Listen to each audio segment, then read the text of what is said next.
اعوذ باللہ من الشیطان الرجیم بسم اللہ الرحمن الرحیم الحمدللہ رب العالمین والصلاة والسلام علی النبی وآلہ۔ آج کا ہمارا درس توحید افعالی کے بارے میں ہوگا، اور ابتدا میں یہ عرض کر دوں کہ یہ چونکہ وقت محدود ہے اور مختصر وقت میں دروس بیان ہو رہا ہے، سلسلہ دروس جاری ہے، آپس میں دروس بھی مرتبط ہیں، ایک دوسرے سے مربوط ہیں، اور دوسری چیز یہ ہے کہ وقت کی تنگی کی وجہ سے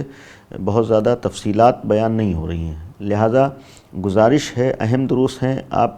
ان موضوعات پر یا ان چیزوں کے بارے میں خود سے بھی مزید کتابوں کا مطالعہ کریں۔ آج کل بہترین چیز ہے، آن لائن بھی آپ اس طریقے کے موضوعات دیکھ سکتے ہیں، مطالعہ کر سکتے ہیں، کتابوں کو پڑھ سکتے ہیں، لہذا گزارش ہے کہ ان موضوعات کو ضرور دیکھیں، مطالعہ کریں، اس سلسلے میں کتابوں کو پڑھیں۔ گفتگو توحید کے سلسلے میں تھی کہ دین میں جو اصول دین ہیں اور فروع دین کے مقابلے میں اصول دین میں پہلی اصل توحید ہے، اللہ کی وحدانیت ہے، اس کے بارے میں عقیدہ رکھنا ہے، اور جب توحید کو ہم مانتے ہیں تو توحید میں سب سے پہلے ہم کو توحید ذاتی کا قائل ہونا ہے کہ اللہ دو نہیں ہے، ایک ہے، اللہ کا کوئی مثل نہیں ہے، اللہ کی کوئی نظیر نہیں ہے، اللہ جیسا کوئی نہیں ہے۔ اور پھر دوسری منزل آئی تھی توحید صفاتی کی، یعنی اللہ صفات کے اعتبار سے بھی اکیلا ہے، یعنی اس کے تمام صفات عین ذات ہیں۔ تیسری قسم تھی توحید افعالی کی، توحید افعالی میں بھی جو کچھ کرتا ہے اکیلا کرتا ہے، اللہ کسی کا محتاج نہیں ہے، اللہ کا کوئی کسی عمل میں شریک نہیں ہے، اللہ کو کسی کی ضرورت نہیں ہے، دنیا کی ہر شے اللہ کی محتاج ہے، دنیا کی ہر شے کو اللہ کی ضرورت ہے، اللہ سے ہٹ کے کچھ نہیں۔ اب یہاں پر جو اقسام بیان ہوئے تھے توحید خالقیت کہتے ہیں اسی توحید افعالی میں، کیونکہ یہ بھی دوبارہ متوجہ کر رہا ہوں کہ توحید کے مقابلے میں شرک آتا ہے، تو جتنے اقسام توحید کے ہوں گے مقابل میں شرک بھی وہی صورت ہوتی ہے، یعنی توحید افعالی کا مطلب یعنی اللہ کو ہم افعال کے اعتبار سے ایک مانیں، تو اگر ہم اللہ کا کسی کو شریک مانیں یا افعال میں اکیلا نہ مانیں یا بے نیاز نہ مانیں تو یہ شرک ہو جاتا ہے، شرک افعالی کہلائے گا۔ توحید خالقیت کا مطلب ہے کائنات میں خالق صرف اللہ ہے، اللہ کے علاوہ کوئی خالق نہیں ہے، جو بھی اللہ کے علاوہ خالق ہے وہ اللہ کی دی ہوئی طاقت سے ہے، اللہ کی دی ہوئی قدرت سے، اگر اس کو ہم بالفرض خالق کہیں، ہیں بعض چیزیں انسان کچھ بنا رہا ہے تو اس چیز کی بنسبت خالق کہا جا سکتا ہے، لیکن یہ خالق ہونا اللہ سے ہٹ کے نہیں ہے، یعنی ایسا نہیں ہے کہ جیسے اللہ خالق ہے اس کے مقابلے میں کوئی خالق ہو جائے، عرض میں جسے ہم کہتے ہیں خالق ہو جائے، نہیں، جو بھی اگر بالفرض ہے تو طول میں کہا جائے گا، یعنی اللہ نے اسے قوت دی ہے اور اس قوت سے وہ چیز اس نے پیدا کی ہے یا اس کا خالق بنا ہے، تو یہ بھی ایک مرحلہ ہے توحید خالقیت کا۔ اور اس کے بعد منزل آتی ہے توحید ربوبیت کی، ایک قسم ہے توحید تشریعی کی۔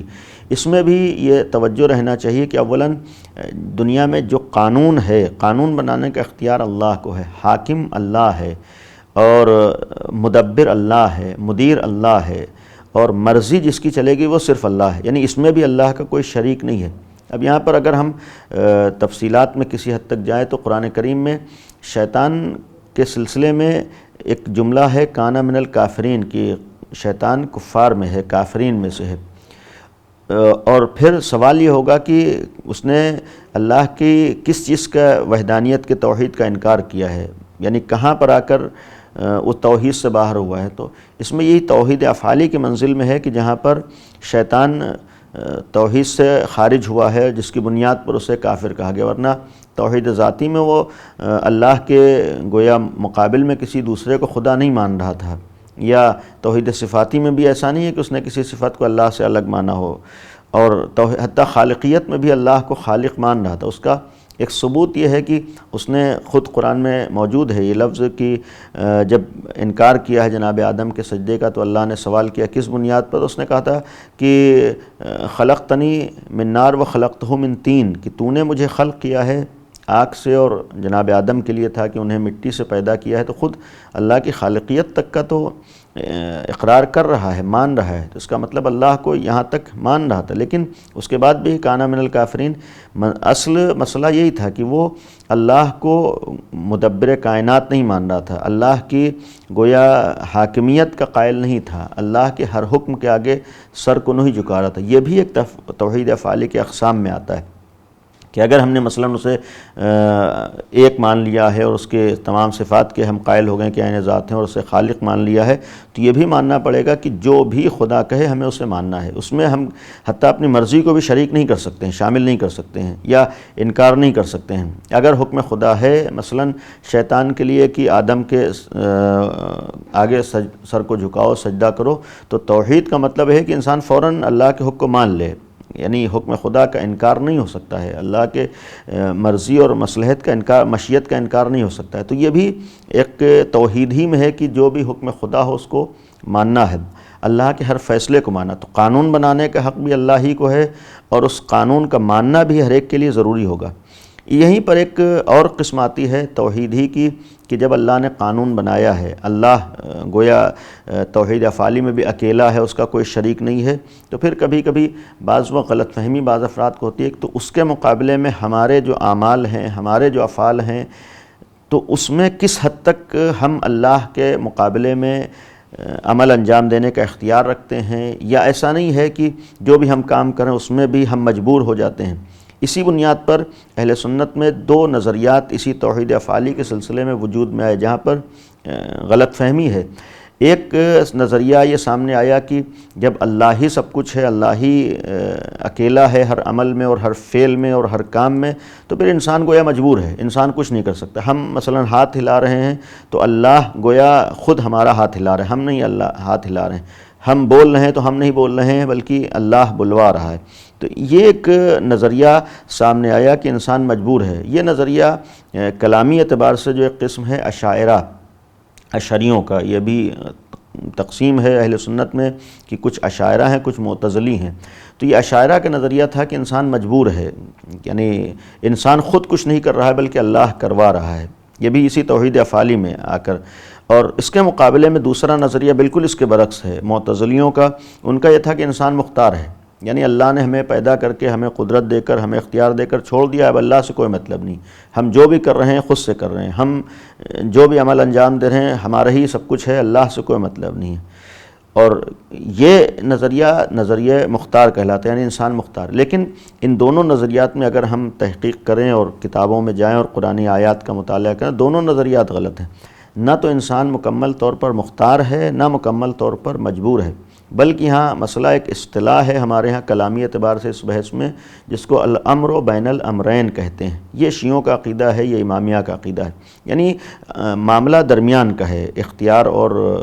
اجبار کے درمیان، یعنی نہ تو انسان مجبور ہے مکمل طور پر، نہ انسان مختار ہے مکمل طور پر۔ مثلا اس وقت ہم گفتگو کر رہے ہیں، اس وقت ہم بول رہے ہیں، صحیح ہے ہم اپنے ارادے سے بول رہے ہیں، ہم اپنے اختیار سے بول رہے ہیں، لیکن یہ ارادہ اور اختیار دیا ہوا اللہ کا ہے، لہٰذا ایک اعتبار سے اللہ کی طرف نسبت۔ دوسری طرف یہ ہے کہ اس وقت بھی ہمارا رابطہ اللہ سے ہے، ایسا نہیں ہے کہ اللہ سے کوئی مطلب نہیں ہے۔ ابھی بھی اگر اللہ چاہے تو ہم یہ کلام نہیں کر سکتے ہیں، اللہ چاہے تو ہم نہیں بول سکتے ہیں، یعنی ابھی بھی گویا ادھر سے ایک رابطہ، ہم اس سے بالکل الگ ہٹ کے نہیں بول سکتے ہیں۔ ایسا نہیں ہے کہ ہم اب بولنے میں بھی اس کے محتاج نہیں ہیں، ہم اللہ کے پیدا کرنے کے بعد ہم بالکل اللہ سے قطع تعلق کر لیں اور اللہ سے ہمارا کوئی مطلب نہ ہو، اللہ سے ہٹ کر ہم جو چاہیں کر لیں، نہیں ہو سکتا ہے۔ اللہ کی دی ہوئی قدرت رہتی ہے، اللہ کی دی ہوئی طاقت رہتی ہے، اسی قدرت و طاقت کا استعمال انسان اپنے ارادے اور اختیار سے کرتا ہے۔ البتہ اس ارادے اور اختیار پر بھی اللہ کا ارادہ اور اختیار ہوتا ہے، لیکن دنیا میں اللہ کسی کو مجبور نہیں کرتا ہے۔ مثلا اللہ نے ہمیں بولنے کی طاقت دی ہے، اور اس وقت بھی اللہ کی جانب سے ہمارا ایک رابطہ ہے بولنے میں، چاہے تو اللہ ہماری زبان کو روک سکتا ہے، لیکن مثلا کوئی انسان غیبت کر رہا ہے جو غلط ہے، انسان جھوٹ بول رہا ہے جو غلط ہے، تو اب اللہ روک سکتا ہے لیکن نہیں روک رہا ہے۔ اللہ انسان کی زبان پر گویا پابندی لگا سکتا ہے، نہیں، یہاں پر انسان کو مجبور نہیں، جب مختار بنایا ہے اور اس کو اختیار دیا ہے، اور اسی موقع پر انسان کا ایک طرح کا امتحان ہوتا ہے کہ انسان کو اختیار دیا ہے، انسان کو قدرت دی ہے، انسان کو مختار بنایا ہے، اور پھر ساری چیزیں انسان کے حوالے کر کے دونوں راستے اس کے سامنے دکھا بھی دیے ہیں۔ یہ راستہ ایک کامیابی کا راستہ ہے، یہ کام کرو گے، یہ بولو گے اور یہ عمل انجام دو گے تو تم کامیاب ہو جاؤ گے، تم فائدہ اٹھاؤ گے، اور اس راستے پر چلو گے تو تمہیں نقصان ہوگا، جس کو ہم قرآن کی آیت کی روشنی میں دیکھیں تو یہ انا ہدیناہ السبیل، کہ ہم نے سبیل ہدایت کر دیا، یعنی تمہارے سامنے دونوں راستے، اما شاکرا و اما کفورا، تم چاہے جنت کے راستے پر چلو یا جہنم کے راستے پر چلو، یعنی اللہ ہمیں مجبور کر کے جنت کے راستے پر بھی نہیں لے جا رہا ہے، ہمیں قدرت دی، اختیار دی ہے، ساری باتیں ہمیں بتا دیں، عقل جیسی نعمت دی ہے، اور پھر جہنم کے راستے پر بھی ہمیں اس نے مجبور نہیں کیا ہے، وہ بھی ایک نگاہوں کے سامنے ہے۔ اب عقل جیسی نعمت دے کر انسان کو قدرت و اختیار دے کر انسان کے اوپر چھوڑا ہے کہ اب یہ چونکہ انسان ہے، حیوانوں اور جانوروں کی طرح مجبور نہیں ہے جس میں صرف خواہشات ہوں،